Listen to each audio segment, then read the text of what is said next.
Inclusive Growth Index Framework, IGIF, benefits for Jamaica. The IGIF offers a comprehensive assessment of Jamaica's economic health through a broader-based measurement than gross domestic product, GDP. The IGIF focuses on distributing economic benefits, not just overall economic growth. It will allow us to have an empirical understanding of the strength or impact of variables and trade-offs in achieving the country's desired growth. It will aid in making informed decisions and in driving policies by concentrating on areas where assistance is most needed. It has the ability to establish performance thresholds for areas within public sector. Stay tuned for more on Jamaica's new IGIF.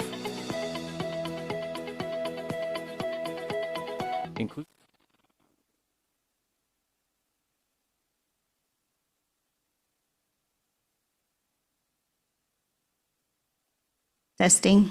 Morning.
Different types of economic growth measures.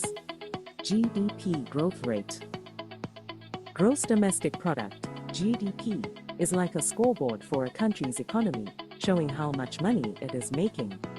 When real GDP goes up, it means the country's economy is growing.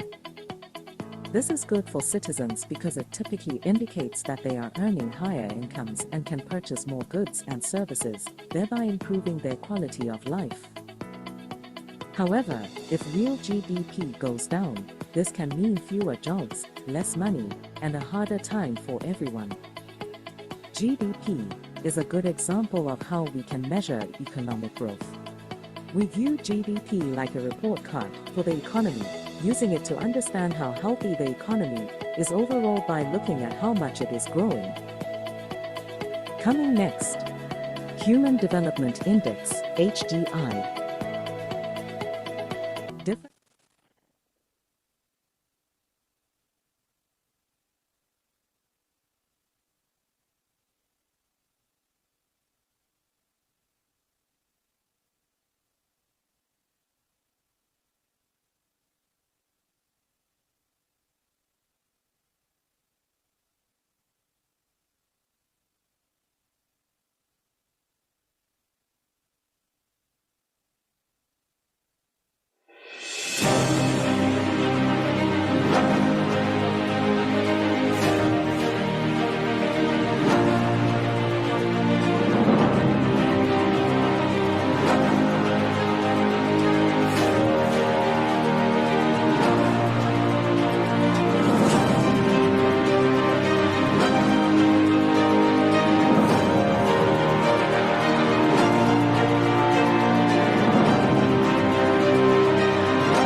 Good morning and welcome to today's quarterly PIOJ press briefing.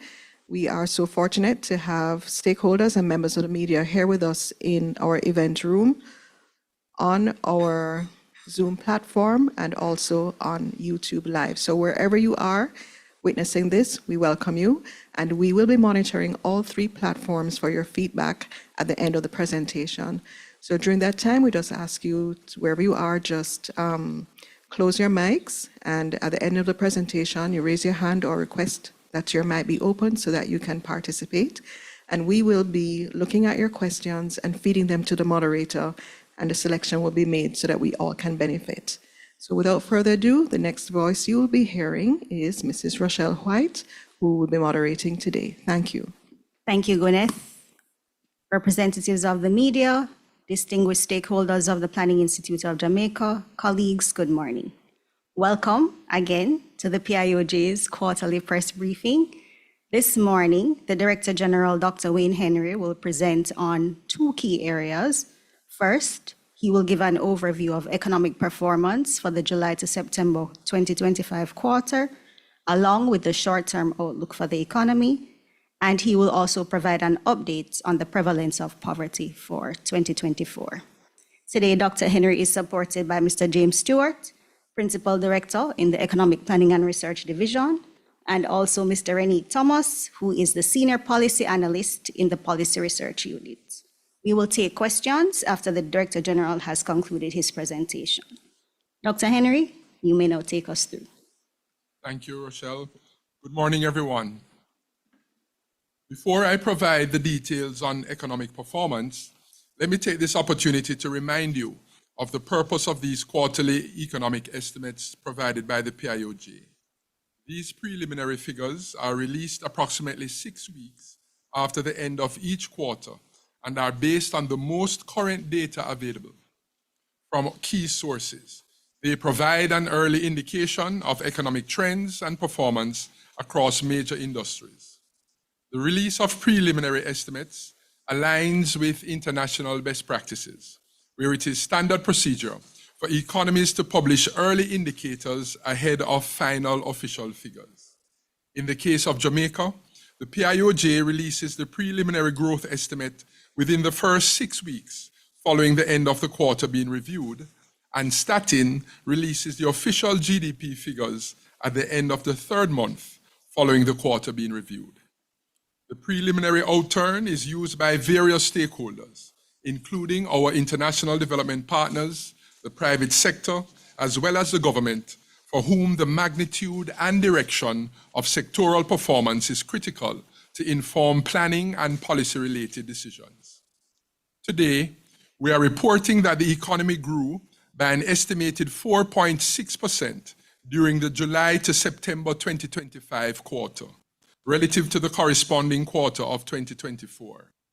The estimated outturn for the review quarter largely reflected recovery from the low production base experienced in the similar quarter of 2024. The economy recorded relatively strong growth, driven mainly by the industries that were most impacted by Hurricane Beryl, that caused damage estimated at 56.7 billion Jamaican dollars in the corresponding quarter of 2024. These industries were agriculture, forestry and fishing, electricity, water supply and waste management, accommodation and food service activities, and mining and quarrying, which benefited from improved operational conditions and greater demand. As a consequence, both the goods producing and services industries recorded growth. Real sector developments in the goods producing industry. The goods producing industry is estimated to have expanded by 10%, driven by increased output across all industries. Agriculture, real value added for the agriculture, forestry, and fishing industry grew by 23.9% based on the PIOJ's production index, reflecting the full recovery from the effects of Hurricane Beryl. This improved performance was evident in the performance of the other agricultural crops component, which was estimated to have expanded by 26.8%. Higher production was recorded for all 9 crop groups, with the largest increases recorded for cereals, up 76.5%, condiments up 43.3%, vegetables up 36.6%, and fruits up 29.9%. Additionally, increased output was recorded for traditional export crops, which grew by 40.6%, largely reflecting increases in the production of banana, up 44.4%, coffee, up 162.4%, and sugarcane, up 51.7%. Animal farming was estimated to have increased by 3.7% due to the combined effect of higher poultry meat production, up 7.2%, and lower egg production, down 24.9%. Mining and quarrying. Real value added for mining and quarrying grew by 3.8%, reflecting higher output in the bauxite and alumina and quarrying sub-industries. Alumina production grew by 2% due to an expansion in the alumina capacity utilization rate to 37.8%, up 0.7 percentage point compared with the corresponding quarter of 2024. Crude bauxite production also increased, with production up 22.2%, reflecting higher demand from overseas purchasers. The average bauxite capacity utilization rate rose to 33.3%, up 6.1 percentage points. The quarrying sub-industry was also estimated to have grown, reflecting higher production for 5 of the 10 industrial minerals surveyed. The largest absolute increases were recorded for whiting, shale, and gypsum. Manufacturing. Real value added for the manufacturing industry increased by an estimated 4.4% due to higher output in the food, beverages, and tobacco, and the other manufacturing sub-industries. The expansion in the food, beverages, and tobacco sub-industry stemmed from a rise in the production of poultry meat, up 6.4%, dairy products up 4.4%, sugar up 55.3%, molasses up 335.8%, rum and alcohol up 84.7%, and carbonated beverages up 3.2%. In the case of the other manufacturing sub-industry, growth primarily stemmed from higher production of petroleum products and non-metallic minerals. Production of all petroleum products surveyed increased, led by turbo fuel up 70.9%, fuel oil up 14.9%, LPG up 127.4%, automotive diesel oil up 28.8%, and gasoline up 34.6%. The non-metallic minerals category also contributed to the higher output, driven by increases in the production of cement up 51.9% and clinker up 98.2%. Construction. Real value added for the construction industry was estimated to have grown by 4.8%, reflecting estimated growth in both the building construction and other construction components of the industry. The industry's performance was supported by a 2.5% real increase in the sales of construction-related inputs. The performance of the building construction component was due mainly to the growth in the residential category. Housing starts by the NHT increased by 391.4%, driven primarily by the 750 new housing starts at the Friendship Oaks Phase 2 development in St. Elizabeth. The expansion in the other construction component was due to an increase in capital expenditure on civil engineering activities, largely stemming from 1. National Works Agency, which disbursed $1.9 billion, an increase of 55.5% relative to the corresponding quarter of 2024. The increased expenditure was associated with road construction works on the Spark program, the Troy Bridge, and the dualization of the Brayton and Hellshire main roads. 2. National Road Operating and Construction Company, NROC, disbursed $2.4 billion, an increase of 41.9% relative to the corresponding quarter of 2024. Expenditure during the review quarter was primarily on the Long Hill Bypass component of the Montego Bay Perimeter Road project. 3. JPS, which disbursed $1.9 billion, an increase of 57.9% relative to the corresponding quarter of 2024. Disbursements during the quarter included expenditure on activities related to the transmission, distribution, and generation of electricity. And 4. Port Authority of Jamaica, which disbursed $1.4 billion, up 55.1%, for works related to the berth construction and expansion at the Ocho Rios Cruise Pier, the Falmouth Cruise Pier, the Caymanas Economic Zone, as well as other projects. Developments in the services industry. The services industry was estimated to have increased by 3% relative to the corresponding quarter of 2024, reflecting higher real value added for all industries. Electricity, water supply, and waste management. The electricity, water supply, and waste management industry was estimated to have recorded an increase in real value added of 6.6%, reflecting higher electricity and water consumption stemming from the recovery from the damage caused by Hurricane Beryl in 2024. Electricity consumption grew by 8.1%, reflecting higher consumption for all 6 categories. Residential, up 10.2%. General service, that's small businesses using less than 25 kilovolt ampere kVA, was up 8%. Large power, that's businesses using more than 500 kVA, was up 10.6%.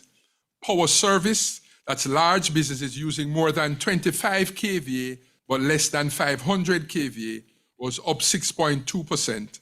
Largest power, that's single locations with a minimum peak demand of 2,000 kVA, was up 2%. And street lighting and traffic signals was up 10.2%. Water consumption grew by 3.6%, reflecting the combined impact of a 6.2% increase in the Western Division and a 2.2% increase in the Eastern Division. Higher consumption was recorded in 12 of the 14 parishes, led by Manchester, up 16.1%, Hanover, up 13.7%, and St. Anne, up 13.3%. Transport and storage. Real value added for the transport and storage industry grew by 5.2% relative to the corresponding quarter of 2024. This was due to higher levels of activities in both the transport and storage components, driven by an increase in the air transport subcomponent, reflecting a 5.6% upturn in passenger movement, stemming from departures, up 5.7%, and arrivals, up 6.8%. Also growth in maritime transport activities, reflecting a 12.6% increase in total cargo handled, due to the Port of Kingston, up 5.7%, and outports, up 14.4%.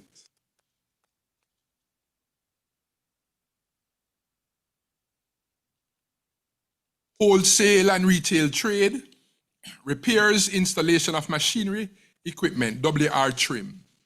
Real value added for the wholesale and retail trade, repairs, installation of machinery and equipment, WR trim industry, was estimated to have expanded by 4.7% due to an estimated real increase of 8.2% in real gross sales, growth in the related agriculture and manufacturing industries, and a strengthening in business and consumer confidence, up 8.7% and 18% respectively. Higher sales were recorded for 7 of the 8 categories, including hardware, building supplies, and electrical goods and machinery, up 2.6%, motor vehicles, auto repairs and accessories, up 26.6%, agriculture, food, beverages, and tobacco up 7.4%, and wholesale of household goods and office equipment up 8.4%. Financial and insurance activities. Real value added in the financial and insurance activities industry grew by 1.5%. This outturn was attributed to greater revenues earned at deposit-taking institutions from net interest income, fees, and commission. Accommodation and food service activities. Real value added for the accommodation and food service activities industry was estimated to have grown by 3.6%. Preliminary data indicate that stopover arrivals for July and August 2025 was 535,643 visitors, representing an increase of 7%. Preliminary foreign exchange earnings for the period was US $786.8 million, an increase of 10.1%. GDP performance for January to September 2025. For the first 9 months of 2025, real GDP was estimated to have increased by 2.4%. This reflected a higher real value added of 5% for the goods producing industry and 1.6% for the services industry. The most significant drivers of this performance were agriculture, forestry, and fishing, up 11.3%, accommodation and food service activities, up 2.9%, and construction, up 2.6%. Looking at the employment update, highlights of the July 2025 labor market survey fielded by Statin. The data indicated that the employed labor force was 1,441,100 as at July 2025, an increase of 32,100 persons. The unemployment rate was 3.3%, with male unemployment rate at 2.4% and female unemployment rate at 4.4%. Youth unemployment was 10.2%, with male youth unemployment, the rate at 8.3%, and the female youth unemployment rate at 12.5%. The unemployed labor force declined by 6.5%, reaching 49,200 individuals. The number of persons outside the labor force contracted by 28,700, reaching 665,500 individuals.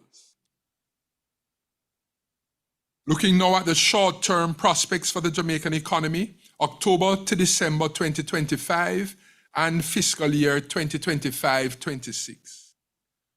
For the Jamaican economy, the prospects in the short term are generally negative, reflecting the impact of the passage of Hurricane Melissa. This outlook stems from the devastation which the Category 5 hurricane had on residential and productive assets, to include the housing stock, the electricity generation, transmission and distribution network, the road network, and water supply infrastructure. It is expected that there will be a significant fall in output and demand during the short to medium term. This outturn would end the 3 consecutive quarters of economic growth, which reflected the gradual recovery from following the passage of Hurricane Beryl and Tropical Storm Raphael during the latter half of 2024. The extent of the damage from Hurricane Melissa is unprecedented and far-reaching, affecting all industries. This is expected to result in increased unemployment, weakened demand, and output. The expected economic contraction for October to December 2025 is primarily expected to be transmitted through 1, agriculture. This industry is most severely and most adversely impacted, with the 7 most affected parishes accounting for approximately 74% of total hectares of land devoted to domestic crop production, as well as a significant share of animal farming and export crop production. There was significant damage to farmlands, fishing equipment, access roads, residential infrastructure, transportation equipment, as well as a loss of livestock, and among other things. 2, accommodation and food service activities. The 7 most affected parishes account for approximately 89% of total hotel room stock. Infrastructure damage to some properties and impeded access has resulted in the temporary closure of some accommodation sites. There was a temporary closure of all 3 international airports, combined with below full capacity operations on resumption. This is expected to be exacerbated by the November 2025 US Level 3 travel advisory, advising its residents to reconsider travel to Jamaica at this time. Combined, these developments are expected to adversely impact visitor arrivals. 3, electricity, water supply, and waste management. There was significant damage to electricity generation, distribution, and transmission infrastructure, particularly in western parishes. Full recovery is likely to be significantly delayed, given limited accessibility to some communities. Regarding water infrastructure, significant damage was also reported. Although some progress has already been made with respect to the restoration of water supply to affected communities, the timing of full restoration is partly dependent on the availability of electricity to provide power to the pumping stations. 4, construction. It is expected that the adverse impact on the construction industry will be manifested primarily through lost days of productive activities, as large projects, particularly in the affected parishes, have been temporarily halted. Additionally, there is expected to be a general delay in disbursements on major capital projects to facilitate assessments of their status. 5, information and communication. Information and communication infrastructure was significantly damaged, and like other utility providers, this industry will be impacted by a reduced customer base and sales in the upcoming quarters. 6, transport and storage. Land, maritime, and air transportation services are expected to be curtailed given the damage to the road network, airports, and shipping ports. Prior to the passage of Hurricane Melissa, the economy was poised for strong growth, reflecting economic recovery following the adverse hydrological events of fiscal year 2024-2025. Growth of 3.1% was estimated for the first half of the current fiscal year, and this was expected to continue throughout the second half. However, the passage of Hurricane Melissa will place significant downward pressure on most industries during the October to December 2025 quarter. In light of the foregoing, it is projected that the economy will contract within the range of 11% to 13% during the October to December 2025 quarter. The preliminary economic projection for fiscal year 2025-26 is for a contraction within the range of 3% to 6%. These projections are based on information and expectations to date, but are very fluid and will change as new information becomes available. Turning now to an update on the 2024 prevalence of poverty. The Planning Institute of Jamaica, PIOJ, has produced the official poverty prevalence estimates for 2024, computed from the Jamaica Survey of Living Conditions, JSLC, data collected by the Statistical Institute of Jamaica, STATIN. In Jamaica, consumption expenditure data, rather than income, is used to measure poverty due to the availability and relative accuracy of the data. The rates are first calculated from household data at the regional level, then aggregated nationally. In 2024, the national poverty rate was estimated at 7.8% of the population, compared with 8.2% in 2023. Given the margin of error, the 2024 rate is statistically similar to 8.2% recorded in 2023. Extreme food poverty remained at 2.7%. So when we speak of extreme poverty, it's the same thing we refer to as food poverty. The 2024 JSLC results indicate that poverty remained at levels similar to 2023, despite economic shocks. The relative stability of the poverty rate occurred in a year of economic disruption, as real GDP contracted due to weather-related shocks, which reduced agricultural output and rural earnings. However, the government's targeted relief interventions, a moderation of inflation, and increased employment helped to preserve household consumption. In providing context, note that in 2012, poverty in Jamaica was 19.7%. That meant nearly 1 in every 5 Jamaicans was consuming below the poverty line. Poverty rates have since trended downwards, but spiked to 16.7% in 2021, likely reflecting the fallout from the COVID-19 pandemic. The 2024 results reflect relative stability across all regions of the country. In the Greater Kingston Metropolitan Area, GKMA, poverty was recorded at 2.5%, relative to 3% in 2023. The rate in the GKMA was the lowest across regions, consistent with historical trends. In other urban centers, OUC, the rate was 9.4% for 2024, relatively unchanged from the 9% recorded in 2023. In rural areas, which historically experienced the highest rates of poverty, the rate was 11% compared with 11.5% recorded in 2023. There was also relative stability in mean per capita consumption across the country. Compared with 2023, nominal mean per capita consumption expenditure grew by 5.5% in 2024. However, after adjusting for inflation, real mean per capita consumption rose by 1.1% compared with 2023. Consumption in quintiles 1 and 2, the poorest 40% of the population, rose by 2.8% and 1.3% respectively. Extreme poverty or food poverty, the rate was estimated at 2.7% in 2024, showing no change from 2023. This maintains Jamaica's lowest recorded level of food poverty since 1989.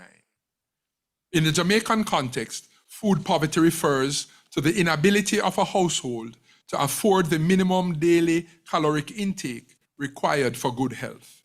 There has been a general decline in the food poverty rate since 2013, when it was recorded at 10.3%. Analysis of economic and social data provided the context for relative stability in the 2024 poverty prevalence, including the impact of targeted social protection expenditure and interventions that created a buffer at the household level and served to maintain consumption given the heightened vulnerability of marginal households to economic contraction. Historically low unemployment levels, which supported higher consumption by vulnerable groups, as well as improved macroeconomic stability inclusive of moderate inflation rates. These developments contributed to the national and regional poverty estimates in 2024, showing no significant difference when compared with the estimates for 2023. The PIOJ has advanced work on a national multidimensional poverty index, we call it the MPI. This index will complement the traditional monetary measure by capturing other forms of deprivation, such as limited access to education and healthcare, inadequate housing, and unemployment. The PIOJ will provide an update on the launch of this important measure in due course. So in conclusion, the Jamaican economy recorded fairly robust growth during the review quarter, reflecting the recovery from the impact of Hurricane Beryl. Going forward, the economy will be faced with significant challenges arising from the catastrophic impact of Hurricane Melissa.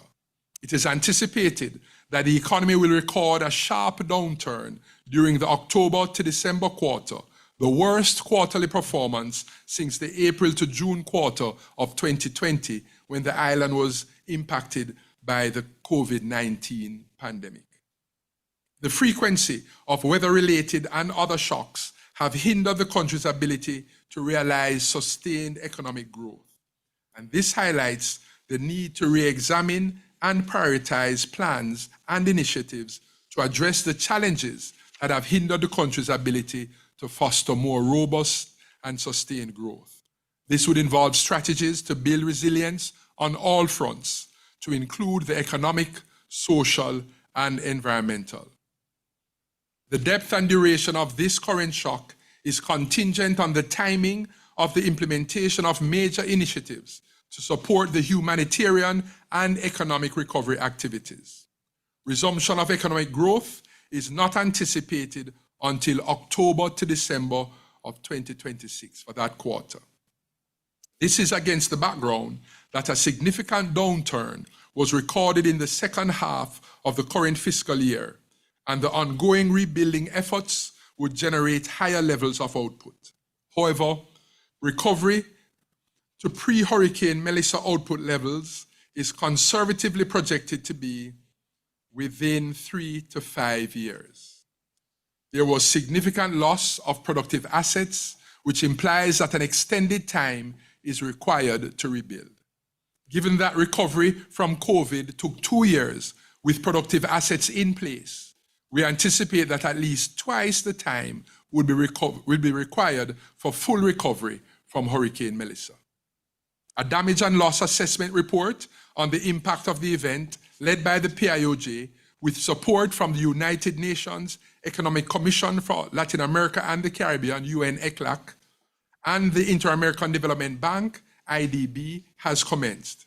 It is anticipated that the assessment will be completed in late December. In the interim, through its global rapid post-disaster damage estimation grade assessment, the World Bank has estimated the preliminary cost of damage associated with Hurricane Melissa at US $8.8 billion. This translates to approximately 41% of 2024 GDP. The use of social protection initiatives is critical in mitigating the impacts of shocks on the most vulnerable. As demonstrated in 2024, when the impact of adverse shocks on the vulnerable was tempered by targeted social protection measures, a similar approach is now being implemented to ensure that efforts are placed on identifying and releasing appropriate assistance to the most vulnerable. This shock provides the opportunity for us to reassess our individual and collective existence, to ensure that this level of devastation is never repeated. Rebuilding after this catastrophic hurricane is not only about restoring what was lost, it is an opportunity to rebuild in ways that are stronger, more resilient, and better prepared for future challenges. Achieving this will require a whole of society approach, grounded in collaboration and driven by transformative and practical solutions to mitigate future risks. In closing, I want to recognize a very dedicated and hardworking team here at the PIOJ. I want to also encourage us all to sustain our efforts to make Jamaica the place of choice to live, work, raise families, and do business. May God bless us all. Thank you so much, Dr. Henry, for your presentation. We will now be taking questions. I will first start with a question that we received on YouTube from Stephen Jackson. And his question is, it is likely that the economy will register at least 2 quarters of decline. Should the economy brace for a recession?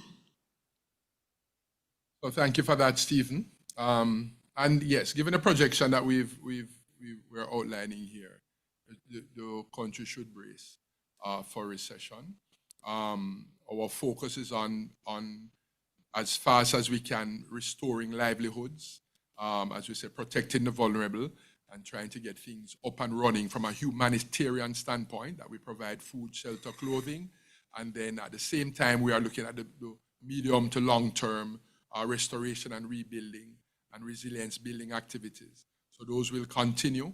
But as we look at the impact of Melissa, nothing like this we've seen before, we should brace for recession. Thank you, Dr. Henry. There's a question in the room from Siobhan Campbell. Siobhan, you may go ahead.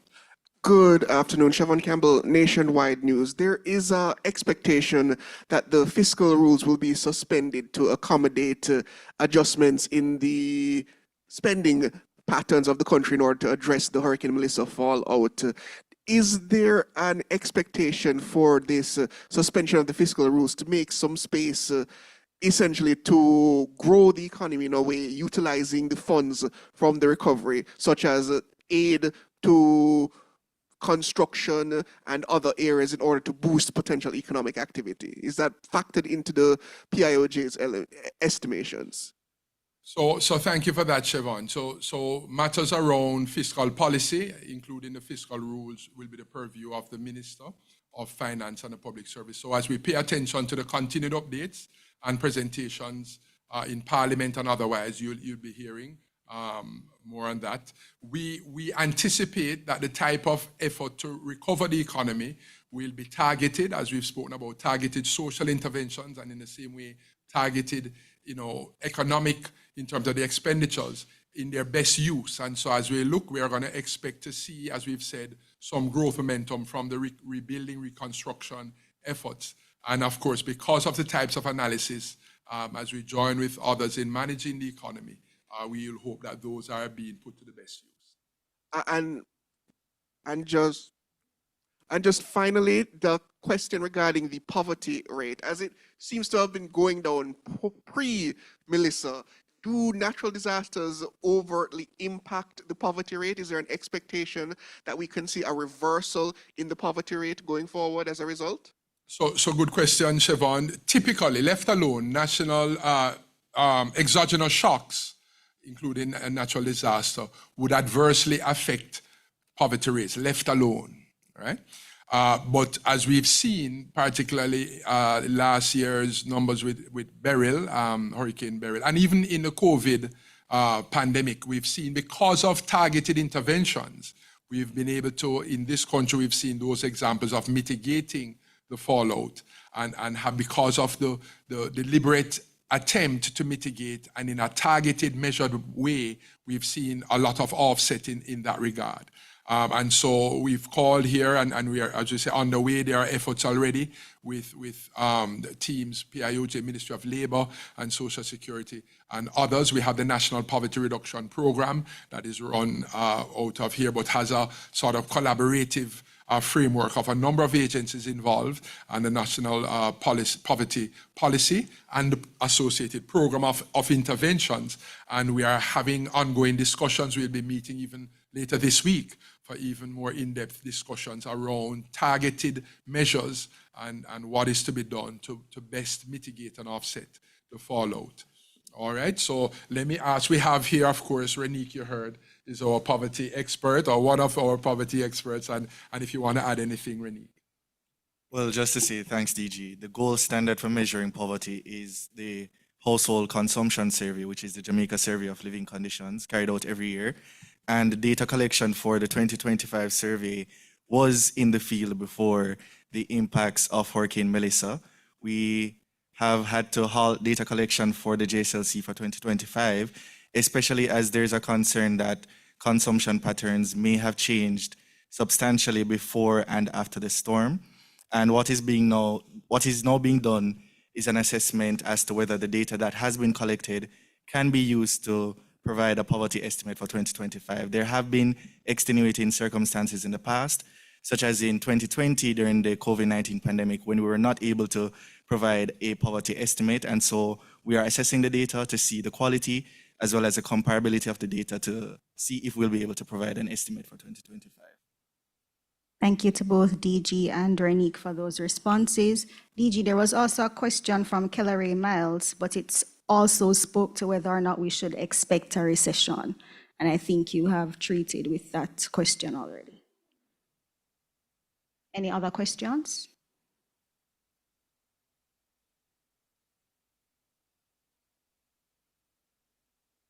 Going once? Twice? Okay, if there, oh, she didn't hear. Okay, DG, you want to go again? Yes, so let me repeat her question. Let me state what her question is. DG, can you please indicate, based on early assessment and given the expected fallout to GDP in the current quarter as a result of Hurricane Melissa, if it is likely that a recession may be in the making for upcoming quarters? Yes, we can say there's an expectation for a recession. We are not expecting to record quarterly growth until the July to September quarter of 2025. Therefore, for the next 4 quarters, 3 to 4 quarters, there's an expectation for a downturn. The next growth will be October to December 2026. 2026. Yeah. Yes. That's a return to Right. Given the low base in October to December 2025, the next quarterly growth is expected in October to December. James, is your mic, can you check if your mic is on? I'm hearing a report that they're not hearing you clearly online. Yeah, so what I was saying is that the next quarterly growth is expected to be recorded during the October to December 2026 quarter relative to the October to December 2025 quarter. Thank Right, you. so at least 3 to 4 quarters of a downturn is anticipated at this stage. Excellent, thank you. If no other questions, let me say one more thing, Ro. Okay. We're just waiting if there's any other questions. No other questions? Can I just say, October 28th would have changed the lives of all of us as Jamaica. Some have been more severely impacted than others, but we are all in this together. You know, we mourn with those who mourn, and together we're going to help in the rebuilding effort. It's going to take all of us. It's going to take all of us. The response, both locally and from regional and international persons the response has been overwhelmingly positive. And for that we are grateful, but we want to encourage us to continue to sustain those efforts of relief. Nothing is too small that you can give. And it's good to see how the churches, how schools, everyone rallying. And we want to keep that in the forefront of our minds, that we want to help our brothers and sisters in the Western parishes and otherwise. There are people who have been affected in Portland, other areas, but particularly those most severely affected.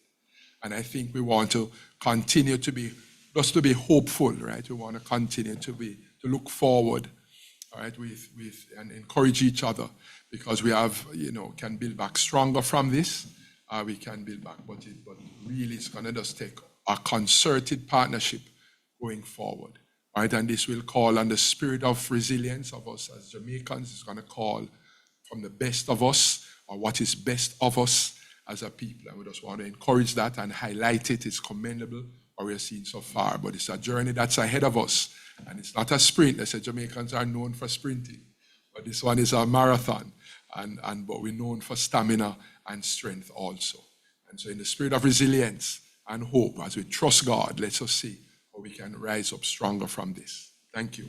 Thank you so much, sir. I think our thoughts are in sync, because I also intended to close by extending solidarity and sympathy on behalf of the PIOJ to all Jamaicans who have been adversely impacted, and to indicate that we remain deeply committed as an institute to supporting national recovery through particularly leading the damage and loss assessment and coordinating engagement with our international development partners to mobilize critical resources for reconstruction and resilience building.